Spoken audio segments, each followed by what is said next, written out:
Michael's got it together. He works for the beer company too, but he seems to have a pretty functional life. You know, he's got a wife, he's got kids, they hang out, it's awesome. This is Liz. This is Dustin's wife. They have a 3-year-old that is Liz's, and then she's also pregnant.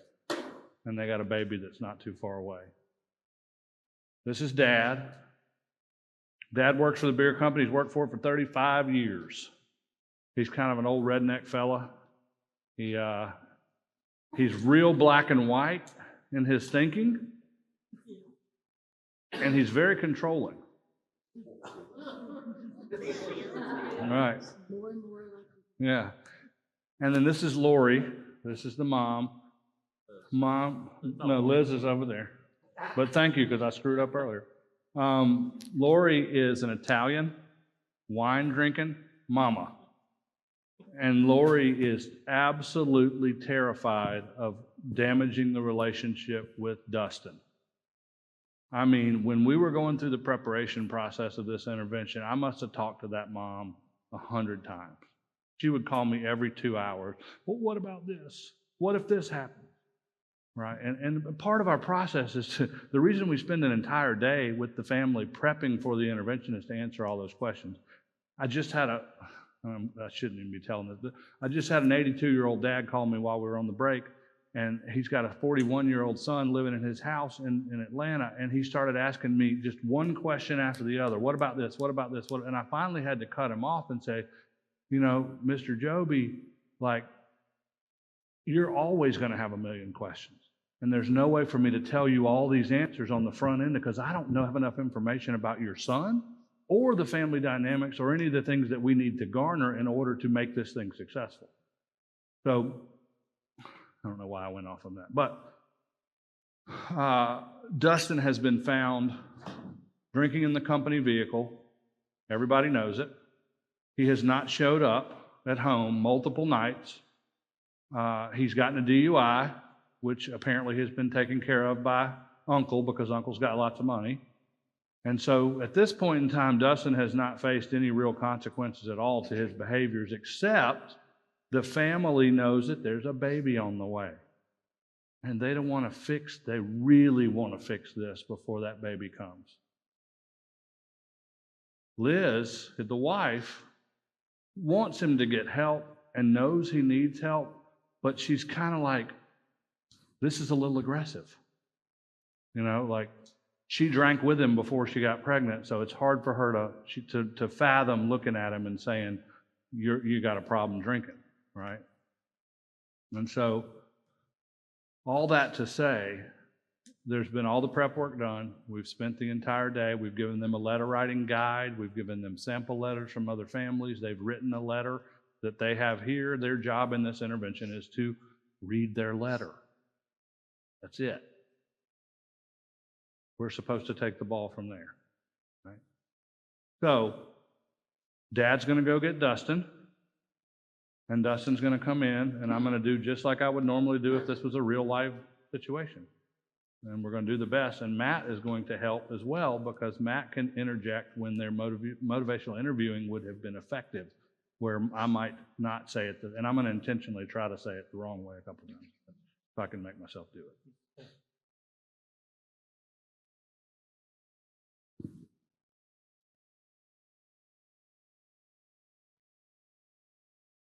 So Dustin doesn't know his dad's just walking him in. He has no clue.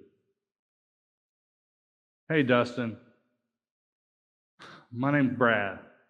You mind coming on in? And your family just has some things they want to say. I work with families. This is Matt. They just wanted to sit down and talk to you for a few minutes. Are you cool with that? They just got some things they wanted to say to you, man. They care about you and they love you and they just want you to hear some things. Just come on and sit down, bud.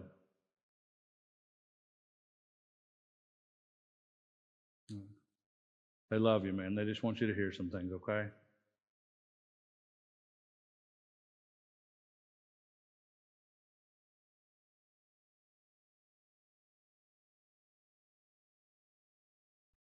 Thank you for being willing to listen.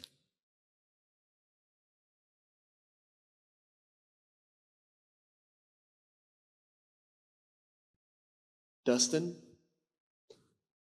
I really enjoyed taking some time over the last week to think through our lives. Remembering so many great moments throughout our childhood has put a smile on my face. You gonna read that whole letter?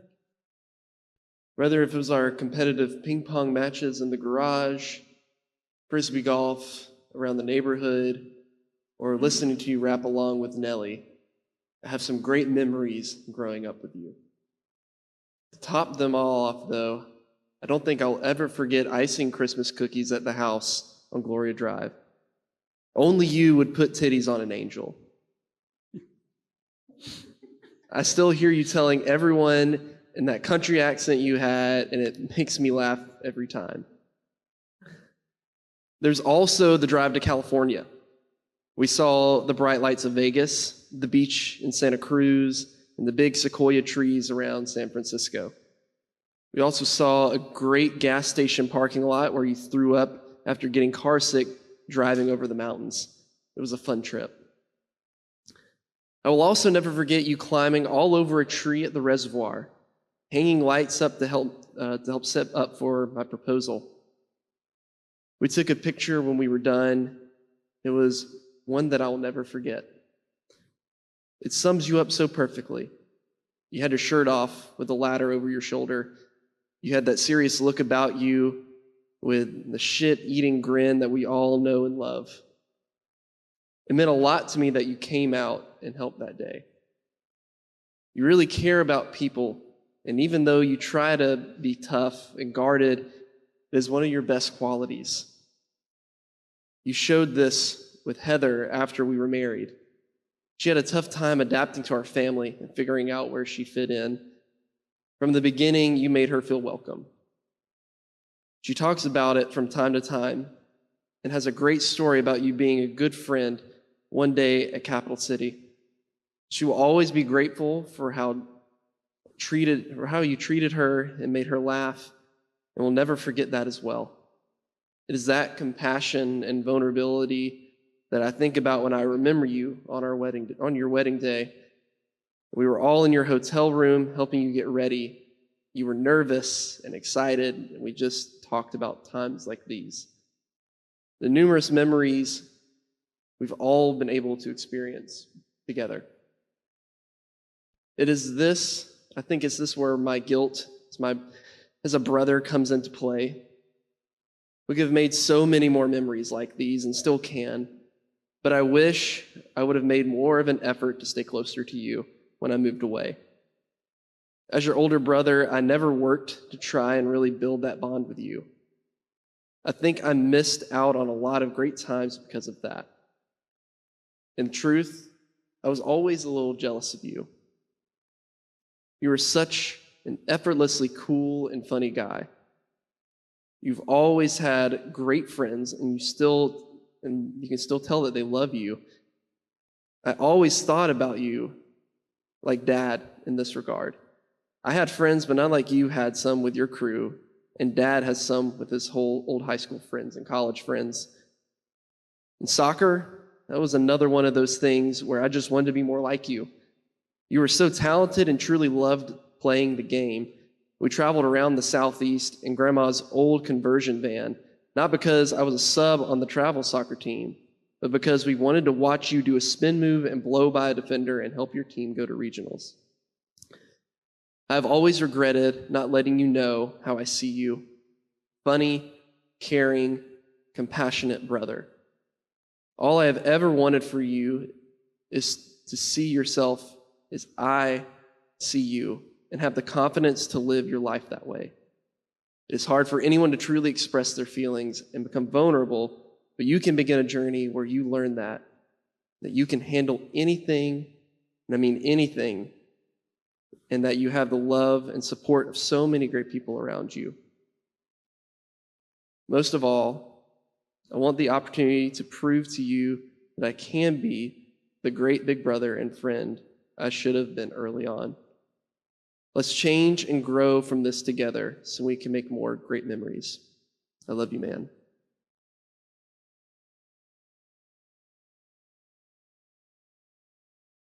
Just listen.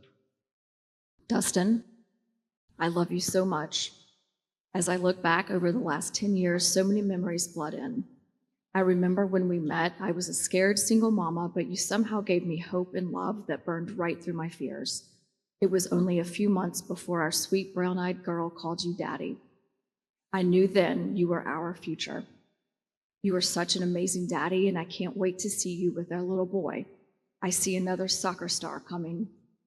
I'll never forget the many nights we spent, just the two of us, watching movies and dancing in the den to Wrecking Ball at 1 a.m. We have a connection I never knew was possible, and I'm excited to create more happy memories with our family. I know I haven't reacted the right way on many occasions. I let my emotions get the best of me, and I know now that that wasn't the way to help you. I haven't given you the credit you deserved, and I am sorry. I have been far from perfect as a partner, but am committed to working on myself too, moving forward. I miss my hopeless romantic man. I am proud of the progress you have made already and only want you to have the best opportunity to continue on the path. Please take this chance to step away from everything and focus on you so we can thrive together as a family. We need you to be happy, healthy, and present for us. Love, Liz.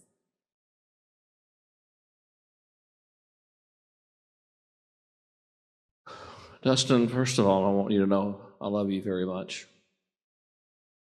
I know that I do not say that enough. When I walk in the hall and look at the pictures of you playing soccer and just goofing around, it brings back so many happy memories. I see a happy-go-lucky little boy that was always laughing and enjoying life. You always kept us on our toes. Like the time when Daisha was a baby and Mom went back into the house to get her bottle after breaking one of them. When she came back out the door to take y'all to daycare, you had put the car in gear, and you and baby Daisha were rolling down the driveway. Mom yelled and took off running and was able to jump in the car and put it in park when you slowed down after landing in the neighbor's bushes across the street. I had come out running out of the house after her in the drizzling rain, and she looked up in relief when she saw me standing at the end of the driveway in my underwear, traffic passing between us. I can only imagine what those motorists thought. Then you started playing soccer. There are no words that can explain the excitement and joy we had watching you. You really worked hard running the hill, working with the ball, and the hard work paid off. You became really good. I remember one time in the game, you kept dribbling the ball all over the place, and a player asked you if you were going to go do your trick. It didn't take any more encouragement than that. Next thing we know, you're taking off down the field, and all of a sudden, you flipped the ball up and caught it under your jersey. Of course, you got a yellow card, and Coach Aces just threw up his hands and shook his head. There was nothing he could say, and everyone on the sidelines just busted out laughing. When I took food over to your house the other night, Anna Lee answered the door with the sweetest little smile on her face. She thought it was you. She loves you very much.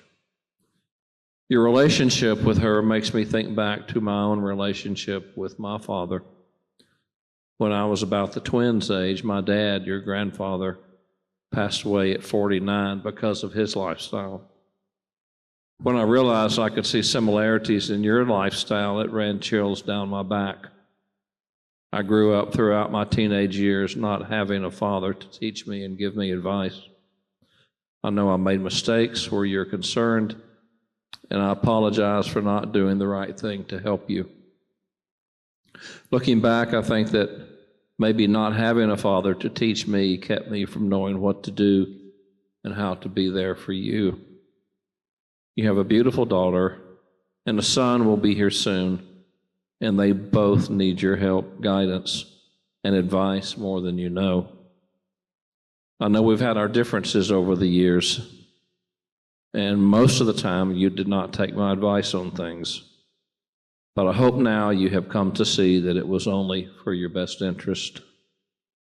I can only hope and pray that this time you will trust us and welcome this wonderful opportunity to step away, to regroup your thoughts and your life, and get back to the beautiful smile and the twinkle in your eyes. Please remember your children and your wife need you. The rest of us are rooting for you. I love you very much.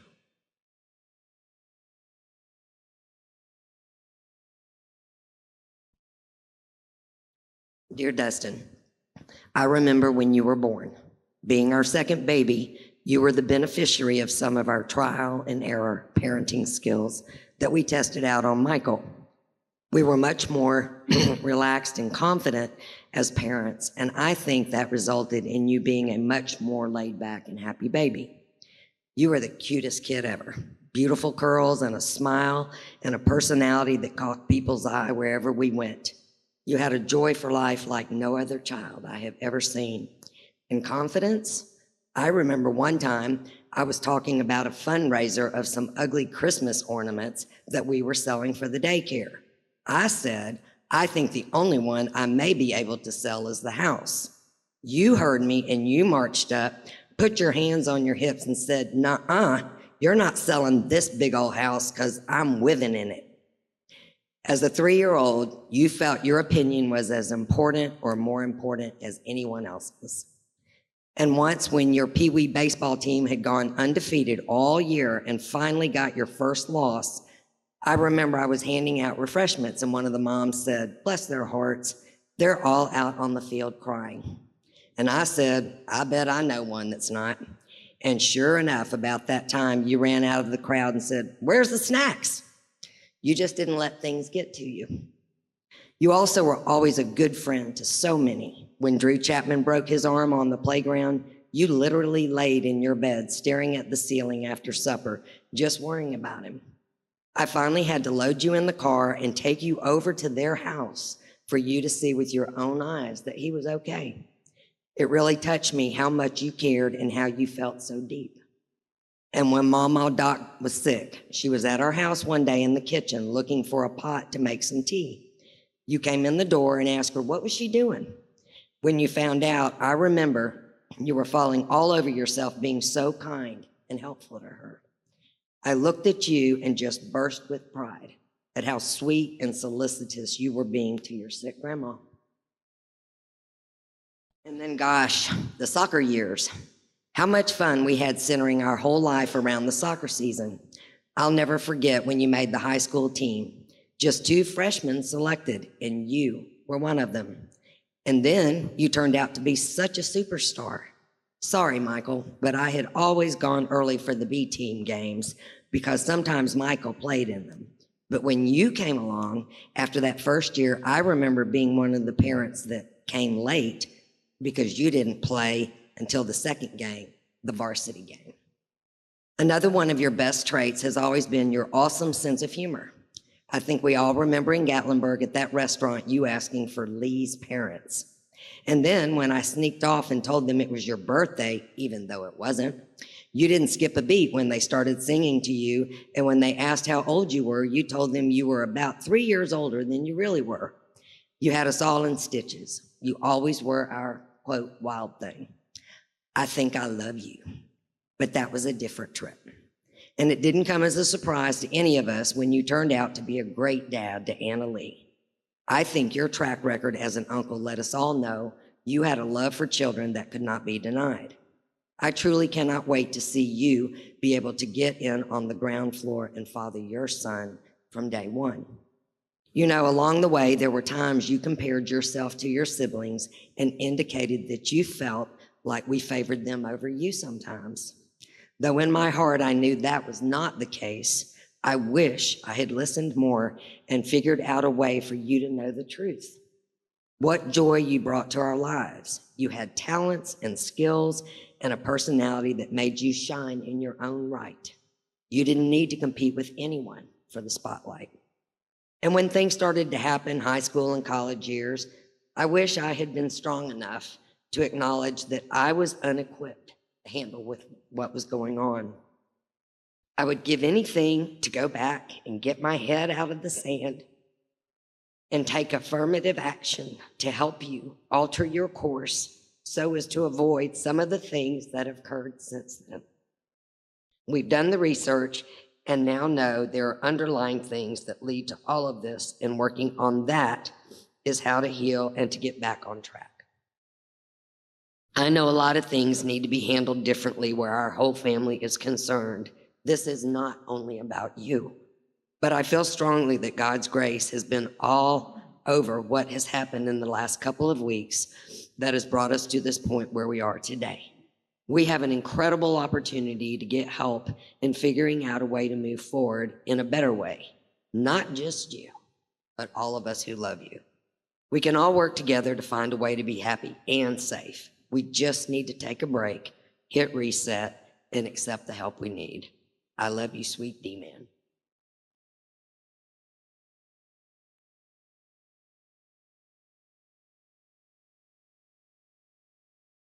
Whole lot of love in this room, man. How did it feel to hear all that love and support coming from your family?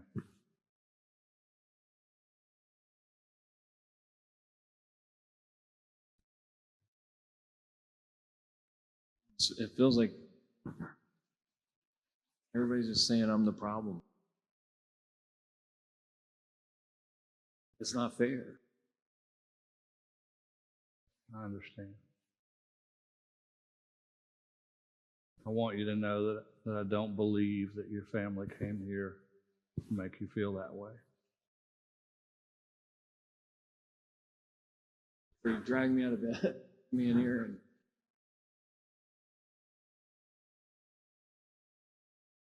Wasn't so long ago. Well, let me ask, can I share something with you?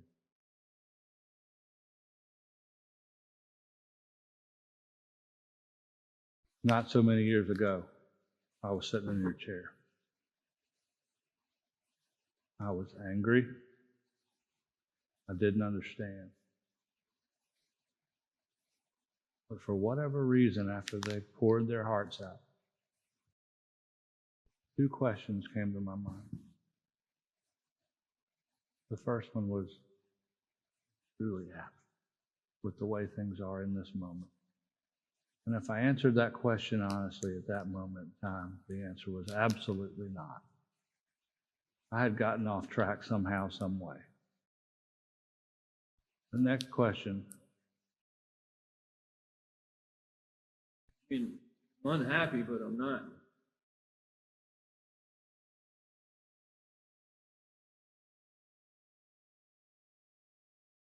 Two things.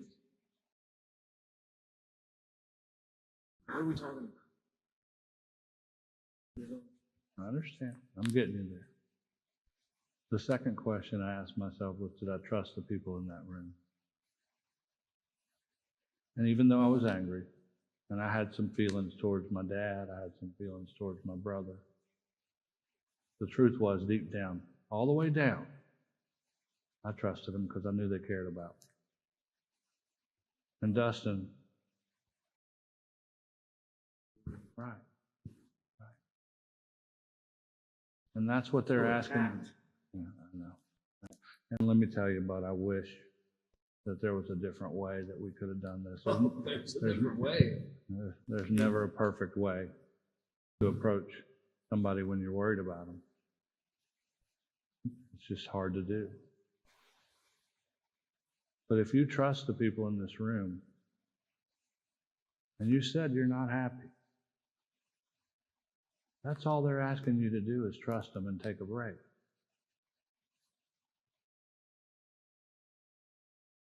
I got some work. Okay. What are we talking about doing? So there's a facility in Texas. Oh, It's a facility that can help you with whatever you need to work on, whether that be some mental health stuff. I don't know. I can't speak to exactly what it is inside of you, but I can tell you that there were things that happened to me throughout childhood and throughout early adulthood that put me in a place that I needed to take a step back so I could be the father that I wanted to be one day because I wasn't a father yet, so I could be the brother that I wanted to be, the son that I wanted to be, the husband that I wanted to be.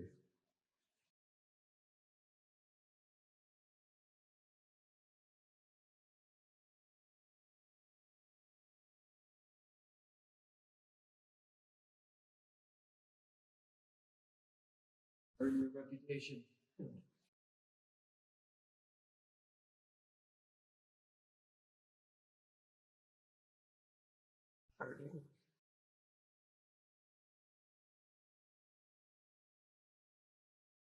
I heard it.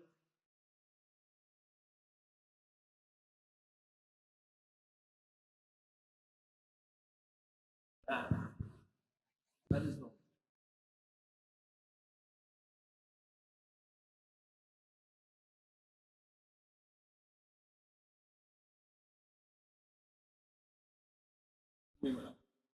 Drinking, and then, like, let's put it out there. Why don't we say it? We do it. You're aware of what this. I'm not. Yeah, sure, something. There's a lot to family. You're right.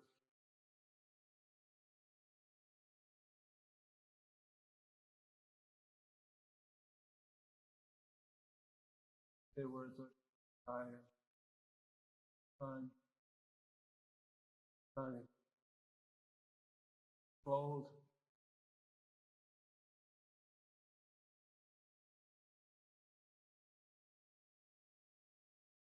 Given that, that's about it.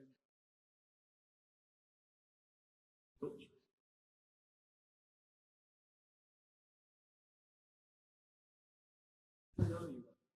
I know.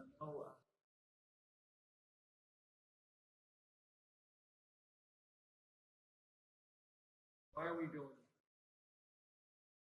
it? I mean, I don't know you. I Who know. are you? I know. I'm just, like I said, I'm just a guy who happened to be in the same chair you are many years ago and had the same thing happen to me, and I was having the same reaction you were having at the time, but I made a decision to trust the people in that room.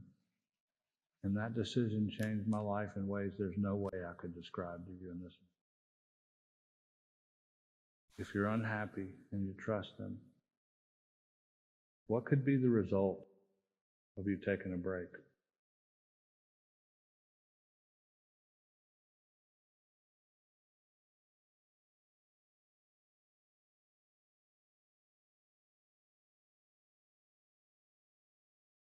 This is the option. Spend a lot of time with your family.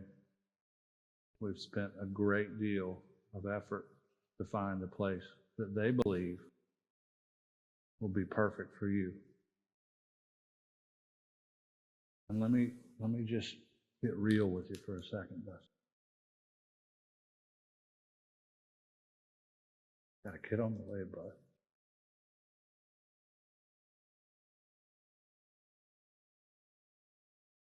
That's a gift that some people don't even get in life. And I don't know you, but I can tell from everything that they read in those letters that you're a good dude and that you want to be the best freaking dad you can be. And I'm afraid, based on what your family has told us, that if the things continue the way they have been, you're not going to be able to be that dad. And nobody wants that, including you, I believe. But what could be the result? What could be wrong? How could anything be any better than taking a break so you can work on whatever you need to? If it's drinking, it's drinking. Okay, it's out there.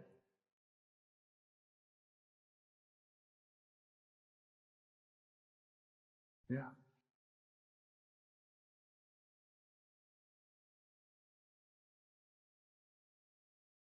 It really depends on your progress. That means that it's up to the professionals at the facility, not me or your family. Or, you know, when they say it's time, and they say that you've done the work that you need to do, then it's time for you to go home and be back with your family. And you have enough time before that little boy is born to do this. So could there be a better time? If there were a reason to work on something, could there be a better time?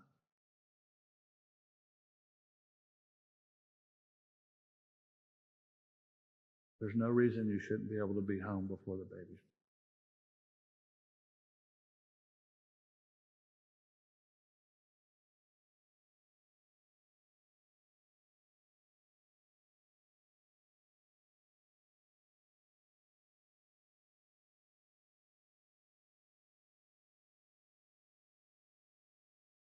The first time you've ever said that out loud? Big step, bud. Honest.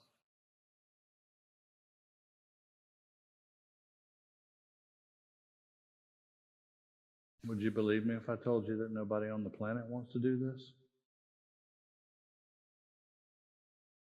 I know I did. So what do you think, bud?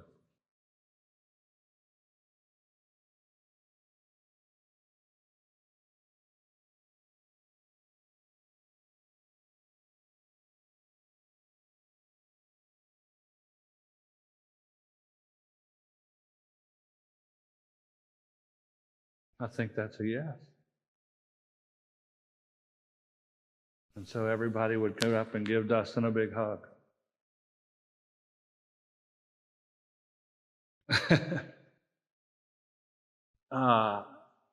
Wade and I've done this more than one time, and we've never walked out of it without tears. So when you are an addict and you've been through something like this, you can't help but to connect to it. And I want you guys to know that more often than not, we have a yes before that. It's often within 10 or 15 minutes, we've got the person to say yes. Now, the family never believes that. The family thinks that they're going to buck and scream and yell and throw things and all the things. The difference that we're bringing in is that it's a unified front with everybody pulling in the same direction, an intense show of love and support.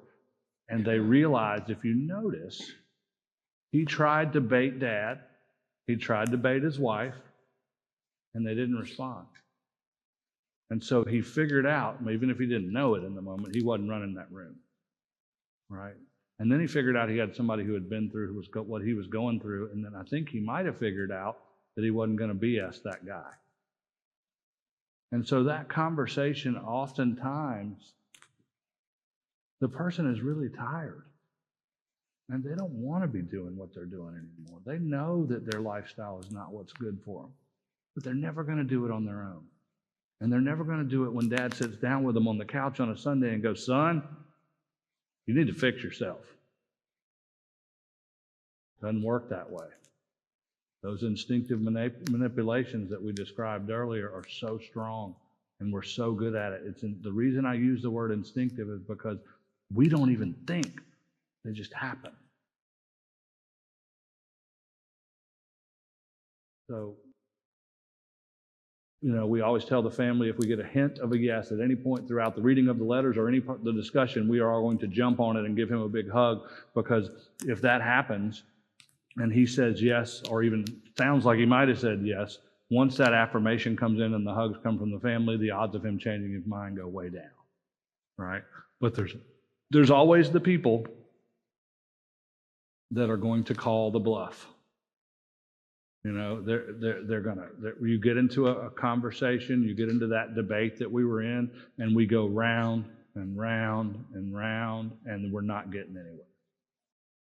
And so, no matter what your background, you probably know that in any negotiation, no matter what you're doing, at some point in time, you've hit a wall. You're spinning your wheels, you're not getting anywhere, and you're just making the person angry.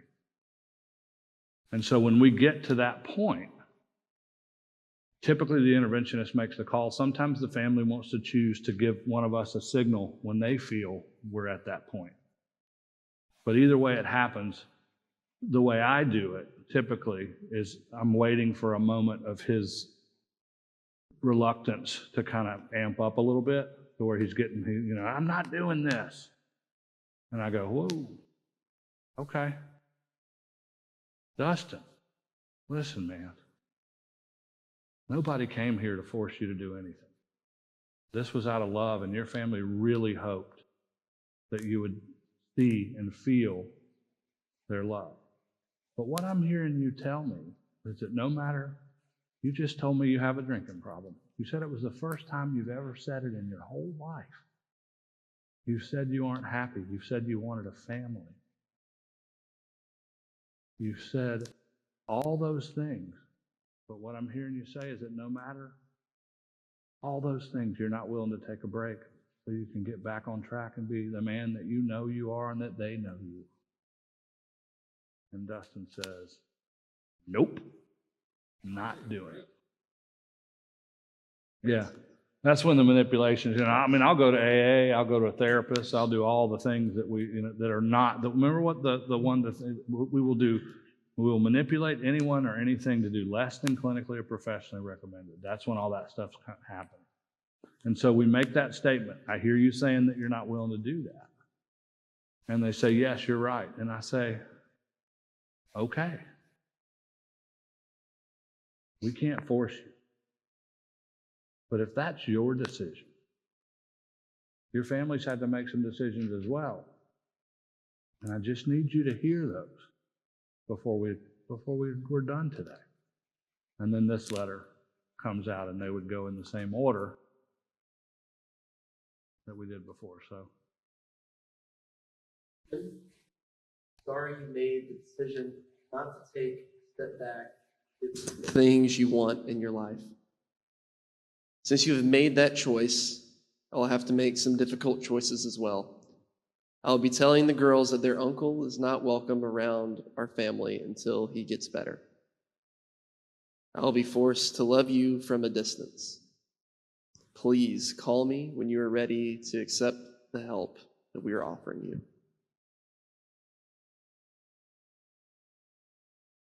Dear Dustin, this is breaking my heart that you are not willing to do this for the four of us or yourself. I can't force you to do it, but if this is your choice, I have to make some hard choices as well. I will do whatever I have to make sure Anna Lee and our son are safe. If this is your choice, I will have to start making changes for our family immediately. I will no longer live in this environment and will be taking immediate steps to move out starting today.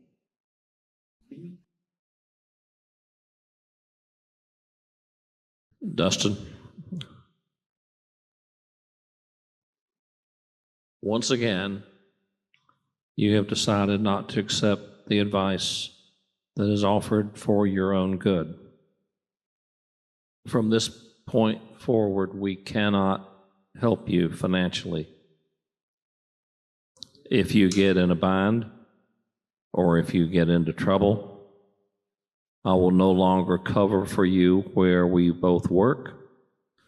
I will be informing our boss of your actions driving the company truck while drinking. I know you realize this will mean you will be fired. The minute you decide to accept the help we want to provide, we will make it happen. But we cannot communicate until that time. Whatever you want. Whole life. Do what you want. Dustin, You're gonna sink so low, like you're gonna try to get me fired.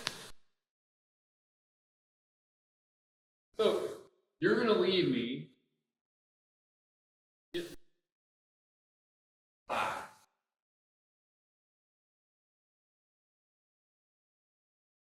You're going to say, I'm not going to give you any financial support. No, by the way, I'm going to take away your job too. I'm supposed to feel the love in this room, man. Dustin, it makes me beyond sad that you've chosen not to accept this amazing opportunity to reclaim the man we know you are. As a result, I will have to make some really tough choices as well. I will support Dad with the financial boundaries. You will no longer be welcome at the house. The only call I can take is when you text me to accept the help that we have offered. Please know that I will be there for you the minute that happens.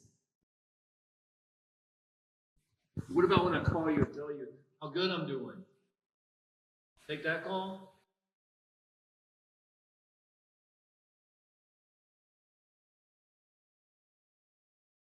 So 1 out of every 7 to 8 interventions, we have to pull out boundaries. It normally doesn't happen.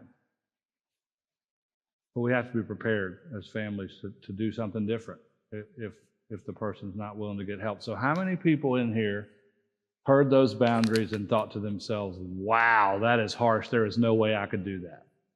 Anybody? I'm sure there's got to be at least a few people, right? So let me try and frame that up for you guys. When you don't have the education that we provide and you don't have the whole day together to really get it all, what that sounds like is what every family believes it is we're cutting him off forever. He can't be around and we're never going to communicate. Families hear forever. They hear it's done, right?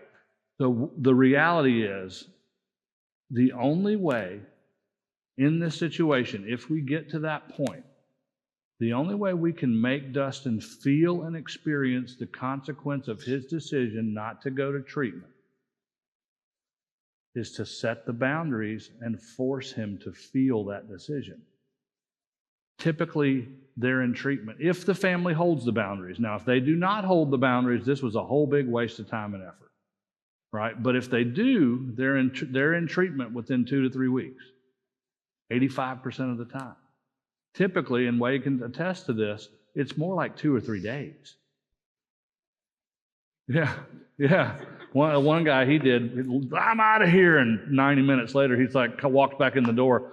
Okay. I hadn't even left yet. Yeah, Wade was still talking to the family, And so, we support the family wholeheartedly, 100%. If we get to that point, we will be on the phone with that mom and that dad and that brother and that sister 5 times a day if we need to be, helping them understand how to react in order to move Dustin through what we call the stages of change if he is in fact going to refuse treatment. There are 5 stages, just like the stages of grief: denial, anger, bargaining, depression, and acceptance that Wade or Dustin will go through before he comes to the realization that he needs to accept help. It is on a page in our curriculum, and I have had so many moms and dads and family members call me and go, how did you guys know he was going to do all the things on that page? Guys, it's not rocket science. We've just done it a bunch. And people did it a bunch before we did it. We learn from them, right? First, Dustin's going to deny that you guys are going to follow through with the boundaries. So he's going to test that theory, right? But the family holds strong. He's going to try to find the weak link first, like a defensive line of a football team. He's going to try to bust right through it, right? Then, if we don't deny, if we don't cave, right, then he gets angry. But instead of taking accountability for his situation, he lashes out at you with insults. Can't believe you've done this to me. You cut me off. Y'all are horrible people, all the things, right? And if we hold strong, he will move into bargaining. He will start saying, guys, I won't go to Texas, but I'll go to a local treatment center. I don't want to be away from my family. That's a kicker right there, right? I just don't want to be away from you guys. I'll go somewhere close by. Right? Or I'll go to therapy or AA or whatever, right? You can P-test me, all the things. And then if we still don't cave, he goes into a depression, so to speak, where he gets really sad and he starts to really feel his situation for what it is. And the truth is, there are very few addicts that can survive on their own resources. They're getting their resources from somebody, right? And so once that depression starts to set in, the next step is, wow, I don't really have a choice here. Like, if I want to help, if I want to get better, if I want my family back, if I want all the things that I really want deep down in all I ever wanted was to be a decent person, and have a family. But in my addiction, I could never get there. And so he calls and he says, fine, I'll go. He may not be happy about it. We don't care. Go. It's the treatment center's job to move Dustin to a place where he starts to begin to understand what he's dealing with and try to work on what's in his heart and in his soul, right? Our job is to create the plan to get him there, whether it's the day of the intervention or 2 or 3 or 4 days later. We guide the family to get them to a point where he gets to that acceptance. And we stick with that family, even if he says yes, immediately. Our job at that point is to support that family and work with that treatment center in order to make sure there's a long-term recovery plan being developed there, to make sure that the family continues to access resources so they can learn to support Dustin in the best way moving forward without being consumed by the addiction and trying to manage and control it, because guess what? That doesn't work. We already tried. I'd be willing to bet there's somebody in this room that's already tried for a long time. In fact, I know there is. It doesn't work. So, an intervention is a process, not an event. Just like a lot of other things.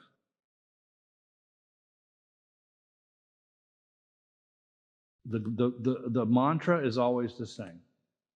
Dustin, we love you more than anything in the world.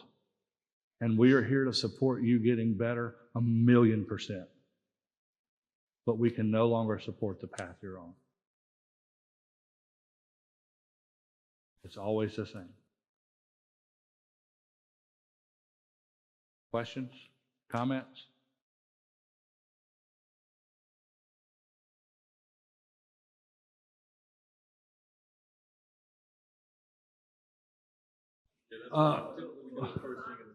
Yeah, we try to do the interventions pretty early, although we have done many interventions where the person was, in fact, altered.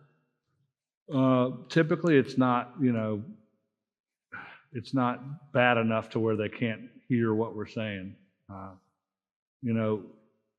If you have a client struggling with mental health, severe mental health issues on top of addiction, and they're in psychosis, basically, they're delusional thoughts, there's all kind of paranoia going on, there's absolutely no way I would take that family's money and try to tell them that I could talk somebody in psychosis into going to treatment. There are people out there that will, but we will not, because it's just not something that the success rate is so low, because they just can't hear you. They're just in a different place. Wade tried one, but we didn't know. The family led us to believe, I just thought about that. The family led us to believe that this is the guy, I don't know if I said this in the earlier thing, or that the dad was giving this guy $200 a day for I think 3 years to support his opiate addiction, right? That's all they told us, right? Wade gets to the house to do the intervention, and this guy's in full-blown psychosis. But they didn't tell us. I don't know if they didn't know. We really don't know. Or they didn't know what to look for or whatever, but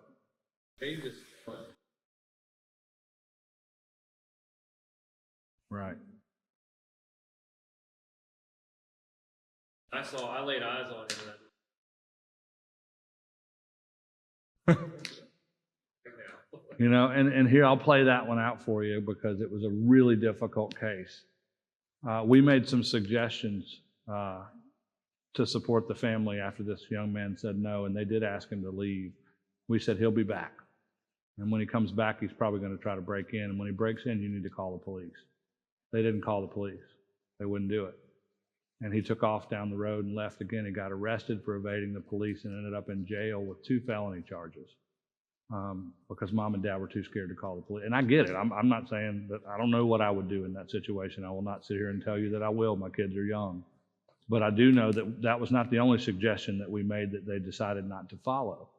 And their son ended up in a really bad spot. And I went all the way to a former NFL football player that I happen to know that lived in their city and asked him to access every resource he could to find an attorney that could help us get this guy committed to treatment Florida has laws for that, right? You guys are familiar with the Marchman Act, the Baker Act, right? Texas doesn't. You can be slapped, as my mother said, crazy as a road lizard, you know, and they will not do anything. The cops won't do anything. Like they're like, sorry, unless he hurt somebody. We're not doing it. The direct quote to an officer in this town and this town, direct quote from both of them. It is not against the law. And this guy was very much a danger to himself. Yeah. All right. And so we're lucky here in Florida to have a couple laws in place. Now, unfortunately, they're not navigated very well in most cases, but we do have people that do know how to navigate them. And so there are resources for that. Is there, do you know what the success rate is on the 90-day programs? Success rate on 90-day programs. So I will tell you that anybody that really gives you a number on the success rate of a specific program is lying. There's too many variables. Yeah, there's way too many variables to put into play. You know, the client's engagement, whether they're willing to listen and learn or not, right?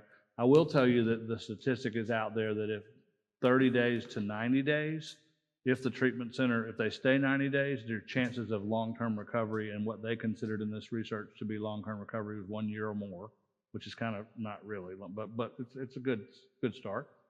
You go up 50% when you go from 30 to 90 days. But any specific program giving you those numbers and saying we have a 90% success rate of people getting sober is lying. Because that's just not real. You know, there's too many things in play there. And for this, and a lot of people don't know this. So people have alumni programs at treatment centers, and the idea is to create a community with the people that have been through the treatment center, follow them after treatment, catch up with them, have events and stuff every quarter. There's all kinds of stuff to do. Some people do it really well. But if you're following people's sobriety after they leave your treatment center, you are dependent on them answering the phone and telling you how they're doing for 1 year, 2 years, 3 years, 4 years, 5 years. And even if they're sober, they're going to quit answering the phone. Like, dude, I got a life now. I don't have time to talk to you, you know, in a lot of cases. And so it's almost impossible to track. I'll also say to that, I went through a program.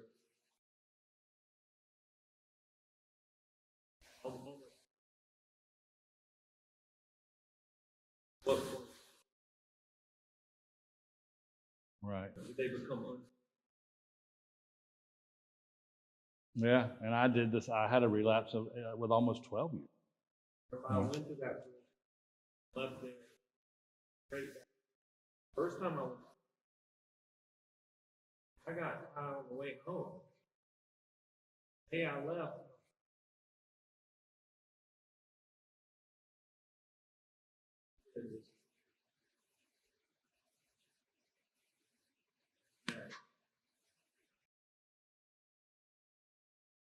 Left there and went and got high.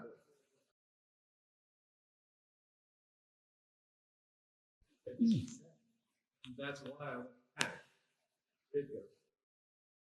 Satan. Right.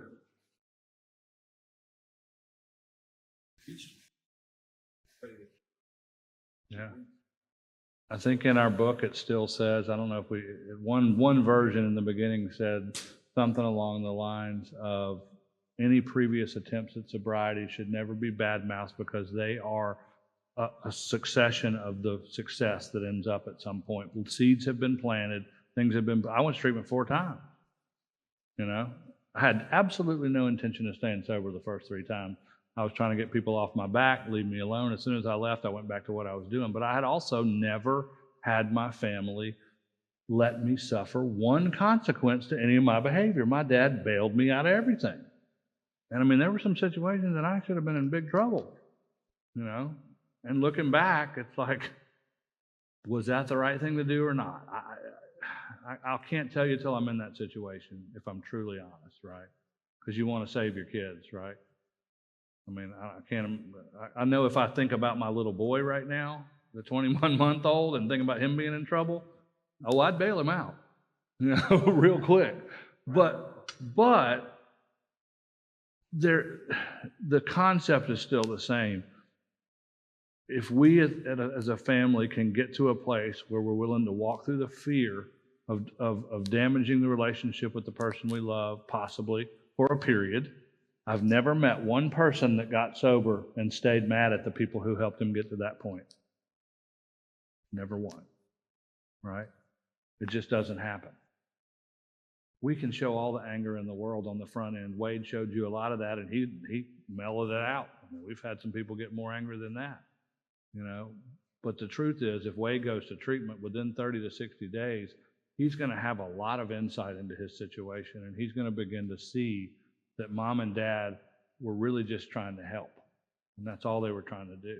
And the therapy, the clinicians at those places are incredibly good. If it's a good treatment center, right?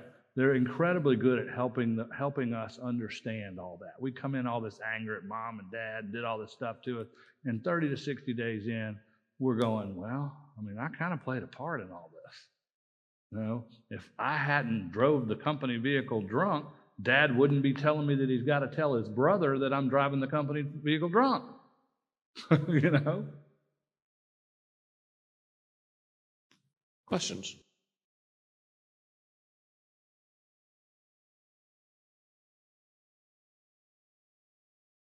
Just remember that recovery is a journey, destination.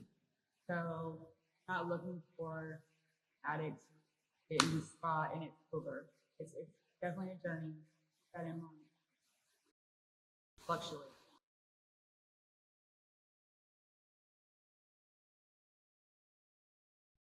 Yeah. Addiction is progressive, but so is recovery. Question. Yes. Did I understand that you said earlier when you were talking that you did a 12-step program and that was your program? Mm-hmm. Okay. Well, that's what I wanted to get clear. Good for now.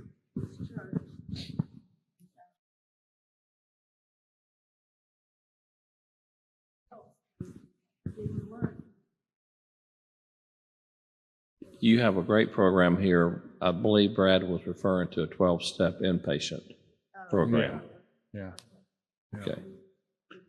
But you have a good program And here. I'll tell y'all this, and Wade, chime in if you want, but you know, we see a lot of people going to treatment all over the country, in a lot of different places. Some that we help, some that we just know about. I can tell you with pretty firm resolution that the programs that I am seeing successful today are what we call 90-day, 12-step immersion programs. Whereas out of the 17,000 treatment centers in the country, the vast majority of them have a 12-step approach, is what it says on the website. You know what that really means? It means they throw a big book at you, they hope you read it, and they expose you to some AA meetings or some NA meetings while you're there. They may take you to some, or they may bring some in and have somebody talk, and that is their 12-step approach. And I'm pretty sure they can bill for it, right, Matt? They can bill insurance for it. Okay, so the difference in that and a 12-step immersion program is you have a clinician who is there to work on your heart and your soul to help you figure that out, and you have what's called, they call them different things. One of the places I work with a lot calls them a program director. It's another person in recovery who has walked the walk, been sober for a long time, and they literally walk you through the entire 12-step process while you're in treatment. And I don't mean just showing you how to do each step. I mean applying how to apply the principles of the 12 steps in your life while you're in treatment, giving you real life examples of this might happen and this is how you apply the principles in this. And so when these people leave these treatment centers, they have a really big leg up. And an understanding that they wouldn't have had in 16,542 of those treatment centers, right? They just wouldn't have that. And so that doesn't mean that they don't have to walk out of that treatment center and get a sponsor and work the 12 steps all over again in the real world, but they got a different approach and they got a much more in-depth look at what it really looks like. What kind? Well, there's more than one of them. Yes, sir, definitely inpatient. Yeah, 90-day inpatient programs. Sometimes they go 120 days. Here's a variable like we were talking about over here. A lot of these 90-day 12-step immersion programs are designed around 90 days, right?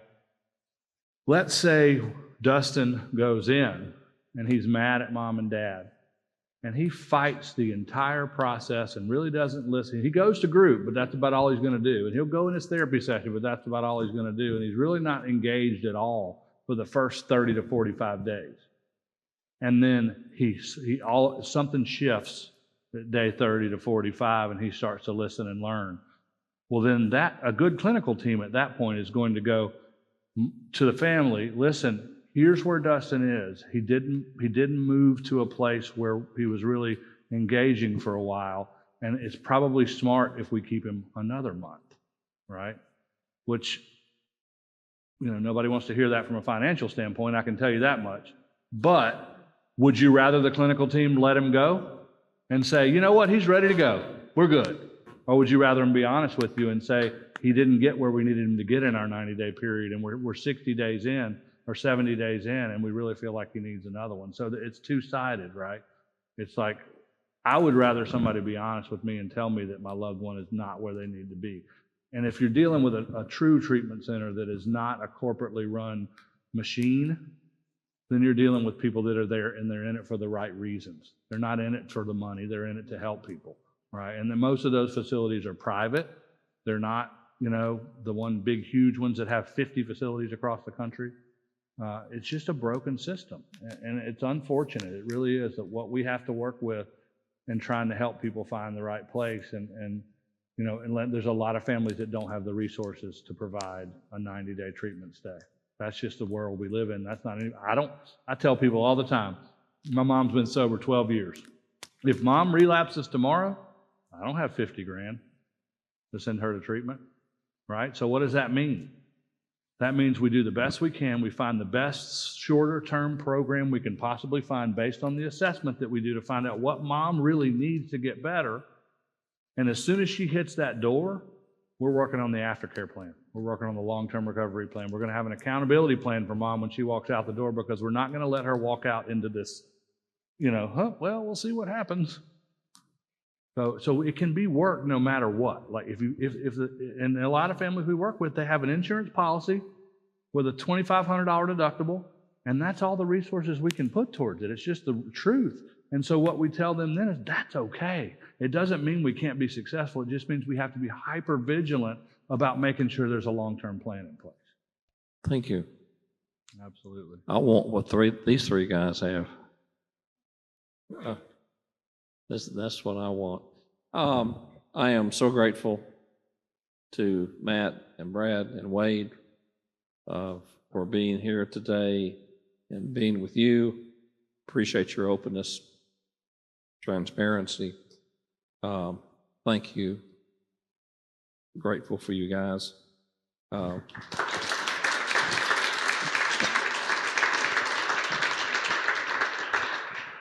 Thank you for being here. Please use the trash cans. Drive home safely. Grace and peace.